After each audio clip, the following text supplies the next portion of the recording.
Seidel. I am recording our first podcast today, which we are going to begin with a bang. I'm super excited to introduce you, for those of you who don't know, my friend, Stacey Kohn, who's going to help us begin to navigate some of the issues around school, specifically related to our kids who learn differently, and also to support our parents around the academic new experience that many of them are having. So welcome, Stacey. I'm so glad you're here. Thank you for having me, Dr. Seidel. I'm excited to be here and talk to your parents. So grateful. Now, listen, I think you're going to do a better job than I am of explaining exactly what your role is in the school, arena. I think that will put in context a lot of your comments that my parents listen to. So could you tell everybody a little bit about what you just do as your job in general? Sure. I call myself a parent navigator, but really what I do is I help parents navigate the very overwhelming and confusing maze of special education services, IEPs, 504s, how to access school resources, how to communicate with the school to support your child, also how to find good community providers and good professional resources. So just really kind of giving them the lay of the land, and I say kind of the code to how to navigate this. I love that. And you're also a pretty good resource for the schools as well, wouldn't you say, given your connections in the community? I work very, very collaboratively with the schools. They've learned to really trust me and trust that I spend a lot of time getting to know my families and work as a collaborative partner with them. Mm-hmm. And I also do it in the context of really being focused on that specific child and that specific child's needs. So it really helps everybody come along and work together to develop the appropriate plan. And do you work only in the public school system, or do you also have clients that you help navigate within the private school system as well?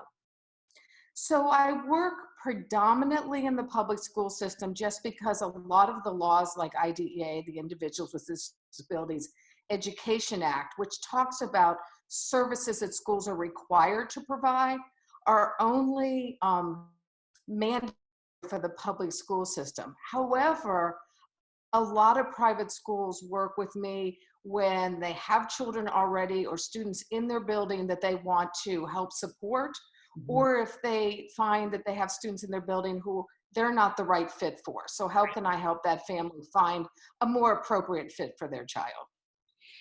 Awesome. All right. So when we talk about kids that have special needs, that particular, I don't know, adjective brings up a lot of different thoughts for different people. So when you're talking about the children who you support in either arena, what do you mean exactly when you talk about a child who has a special need in the classroom? So IDEA defines it as an individual with Disabilities Act. So you have to have a defined disability in educational terms to qualify for special education or ADA services within a school. And there's 14 what we call disabling categories. And those categories are everything from a learning disability to a physical disability to high functioning autism or autism spectrum disorder, ADHD, anxiety. So it really is a pretty broad gamut. So when we talk about special needs, it really means that a child needs some type of special education. And all special education really means is specially designed instruction. They need to be able to capture instruction differently some part of their day than their typically developing peers. So I imagine, I'm seeing on Facebook and among my friends, a lot of people are wrestling with homeschooling now, developing, I think, what's an appropriately healthy respect for the teaching community. But also, I imagine that for the families that are struggling with this homeschooling, having a child with any one of these special needs is a whole nother layer, I'm guessing, for these families to navigate. Is that what you're hearing from your clients? Absolutely. My clients are really struggling with a lot of this transition to virtual learning for a number of reasons. Like you said, parents of typically developing children are being thrown into the role of teacher. But a lot of times those children are a little more independent in their ability to kind of navigate these online resources or engage in the learning virtually, or to organize themselves to get work done. But often the families that I work with and the children I work with really require that parent partner or that parent coach sitting there supporting them through instruction, through navigating those resources, trying to figure out online codes and how to log in, how to execute the work, how to engage with the teacher, how to scaffold the work. So it's a much more complicated process for my families. That's a lot. And I'm just wondering, let's talk a little bit, because we can't recreate the kind of environment at home that our kids many times are getting in their classroom. But I'm hopeful the couple nuggets some of our parents, even those who have children who don't learn with special assistance, what are some nuggets that you're giving to your families that are helping to make this time a little bit more manageable, both practically and just kind of the concept with which they kind of look at like what lens they're looking through the academic experience now that they're home? So the first thing I say to my families is give yourself some grace. Take a breath and figure out what's going to work for your families. Often they're struggling with having to work full time, both parents. They might have gotten laid off. They've got children with unique needs that sometimes, are struggling just to maintain that family unit calmly. Yeah. So the first thing everybody needs to do is just create as healthy of an environment as they can. And that needs to be the primary focus. And the learning really needs to come secondary, because if we are not feeling comfortable and have a positive environment, productive learning is going to go on anyway. Truth. From there, I really say to families, think about the big things, the essential things. They're getting links from the art teacher and the music teacher, and they're like, oh my gosh, or, they're getting 15 different resources.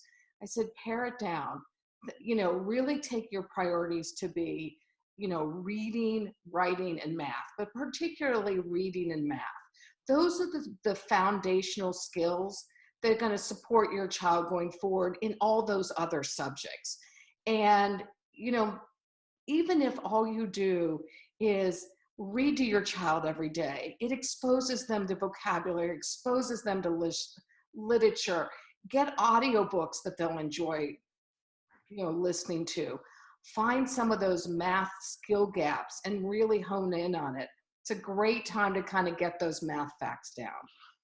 I really loved the guidance when we talked earlier, just kind of in preparation for what we wanted to cover today, your comments regarding audiobooks. I think I often think of that as a cheating way to read.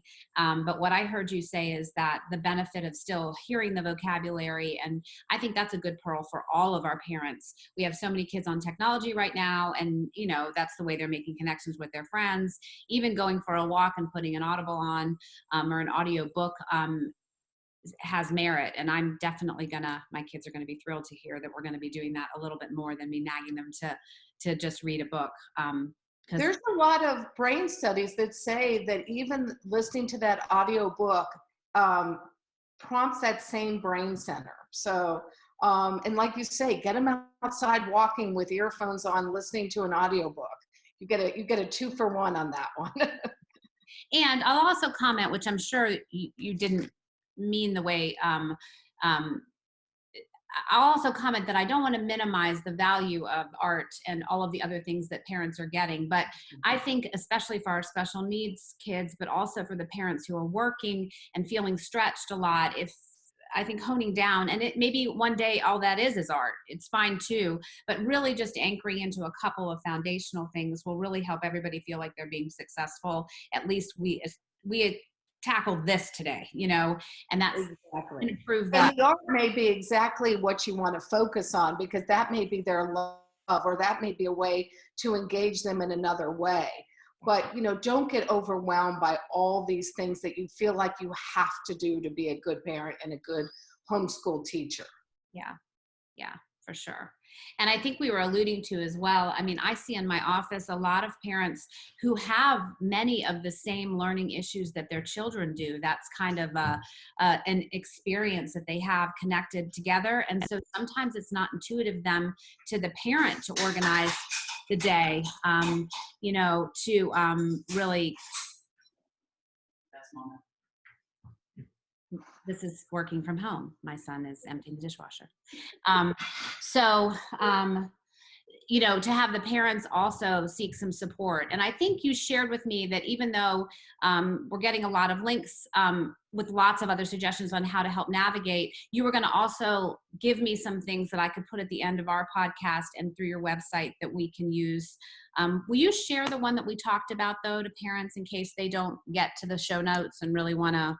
Yes, well, I'm going to share a couple things. First of all, to your comment that says, you know, with children with, you know, special needs, these parents are going to have to reach out to those office hours or reach out to their special education case manager and really seek out how to, you know, access that education and provide that education in a way that's going to work for their child.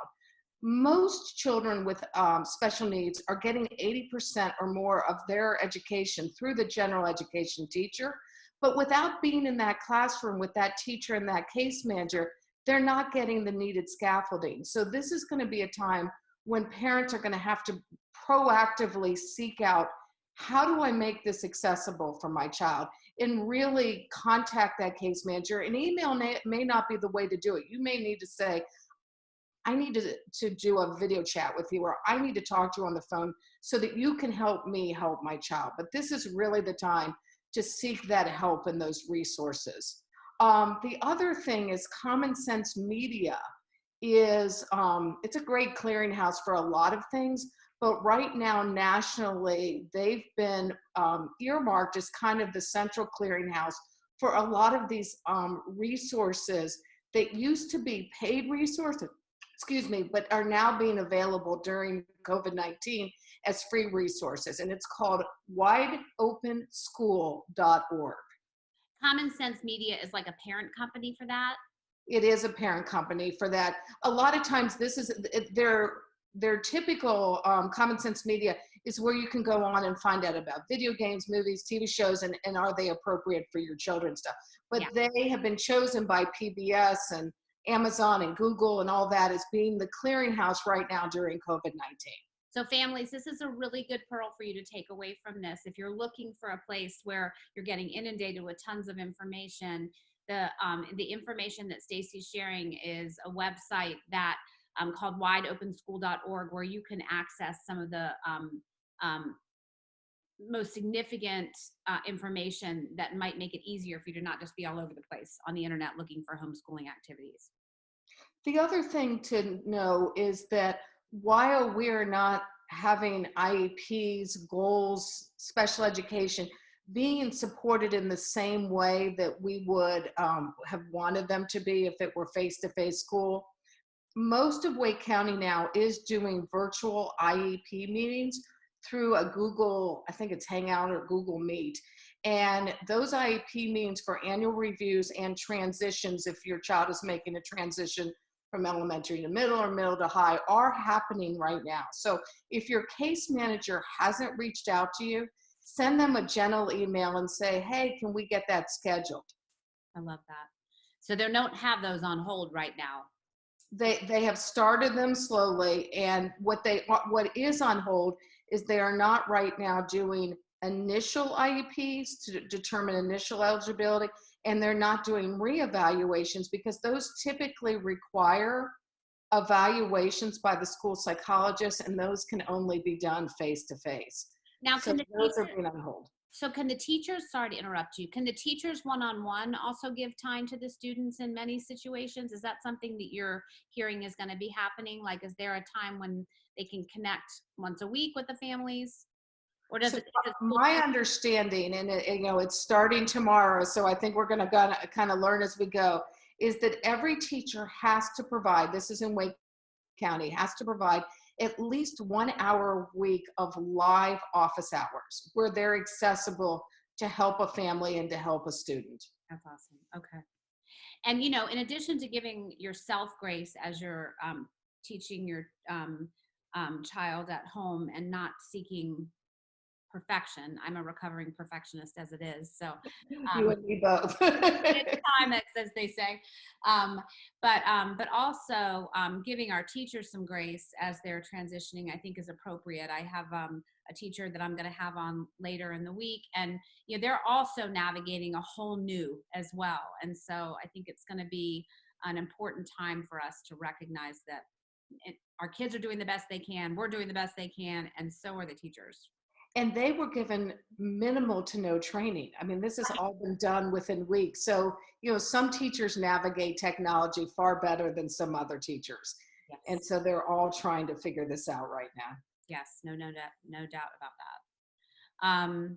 My hope is that some of our parents will leave some comments on things that they have further questioning about, Stacey. And if there's a reason as we get through this first week or two to come back in and kind of talk through, I don't know, unanticipated issues that are coming up that you're noticing from your families that you're so intimately connected with, would you be willing to come back in maybe and we'll chat briefly about some other stuff as well?